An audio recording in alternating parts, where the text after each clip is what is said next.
Hello दोस्तों, आपका एक बार फिर से स्वागत है मेरे यूट्यूब चैनल पर कहानी तड़प तेरे इश्क की भाग 2 में। पिछले भाग में आपने सुना कि कैसे आराध्या प्रशांत की ज़िंदगी में दस्तक दे देती है और पहली ही बार में उसकी शांत सी ज़िंदगी में तूफान भी ला देती है।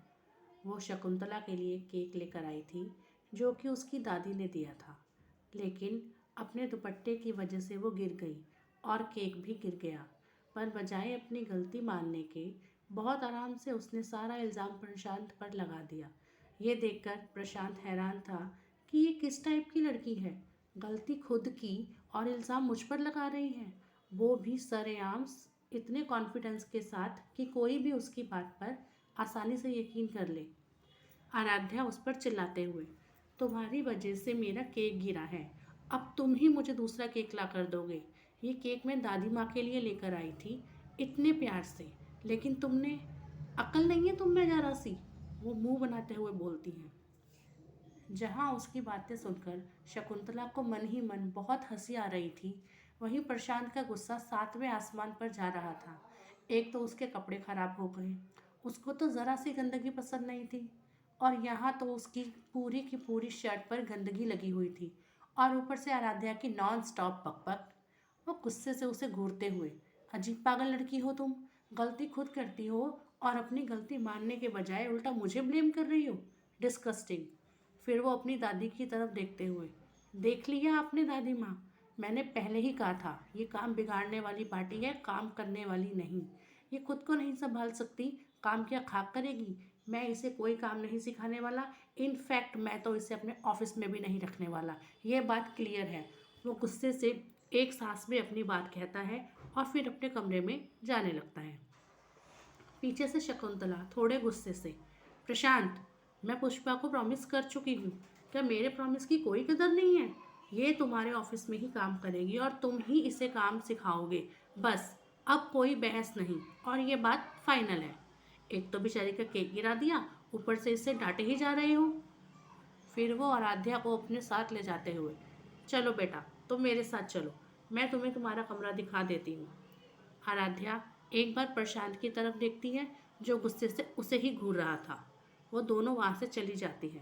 प्रशांत हैरानी से उन दोनों को जाते हुए देखता है और फिर गुस्से से दांत भींचकर, ये सही है, गलती कोई और करे और सुने कोई और। पहले ही दिन इसका ये हाल है और पता नहीं कितने दिन इस लड़की को झेलना पड़ेगा। नो वे दादी, प्रॉमिस आपने किया था, मैंने नहीं, और आपने प्रॉमिस करने से पहले मुझसे पूछा नहीं था। फिर वो कुछ सोचते हुए, काम करना है ना इसे, कोई नहीं, इसे इतना काम दूंगा ना कि ये 2 दिन में यहाँ से रफू चक्कर हो जाएगी। वो अपने कमरे में जाते हुए खुद से ही बोल रहा था। प्रशांत अपने कमरे में जाता है और सबसे पहले अपनी शर्ट उतारकर एक तरफ फेंक देता है और फटाफट से शावर लेने के लिए चला जाता है। शकुंतला आराध्या को उसके कमरे में ले जाती है और उसे समझाते हुए, प्रशांत की बातों का बुरा मत मानना बेटा, ये ऐसा ही है, स्वभाव का बहुत गर्म है पर दिल का अच्छा है। वो प्यार से उसे समझाते हुए बोलती है। उनकी बात सुनकर आराध्या बस मुस्कुराकर रह जाती है। उसके बाद शकुंतला वहाँ से चली जाती है। उसके जाते ही आराध्या अपनी दादी को फ़ोन करती है। एक दो रिंग जाने पर पुष्पा फ़ोन उठा लेती है। आराध्या एकदम से उससे शिकायत करते हुए, ये आपने मुझे कहाँ भेज दिया है दादी माँ, ये प्रशांत शेरगिल तो बहुत बोरिंग है, ऊपर से उसके अंदर सफाई का कीड़ा है, मैं नहीं काम कर सकती उसके साथ, उसका बस चले तो वो खुद भी सैनिटाइज़र पी जाए और मुझे भी पिला दे, बस मैं वापस आ रही हूँ, ये बात फाइनल है। आराध्या एक सांस में अपनी बात अपनी दादी के सामने रखती है। पुष्पा मन ही मन मुस्कुराते हुए, हाँ, अब बिल्कुल ठीक जगह पर पहुंची हो, यही प्रशांत ही तुम्हें लाइन पर लाएगा, तुम्हें डिसिप्लिन में लाएगा, और वापस आने के बारे में सोचना भी मत, वरना इस बार हमेशा के लिए तुझे अमेरिका भेज दूंगी, वो भी तेरी शादी करवा कर। इतना कहकर वो फ़ोन रख देती है। आराध्या हेलो हेलो करती रह जाती है पर पुष्पा उसकी एक बात नहीं सुनती। आराध्या गुस्से से अपना फ़ोन वहीं बिस्तर पर पटक देती है और खुद भी गुस्से से वहीं बैठ जाती है। उसका दिमाग काम नहीं कर रहा था। उसके बाद वो कुछ तूफ़ानी सोचते हुए मंद मंद मुस्कुराने लगती है।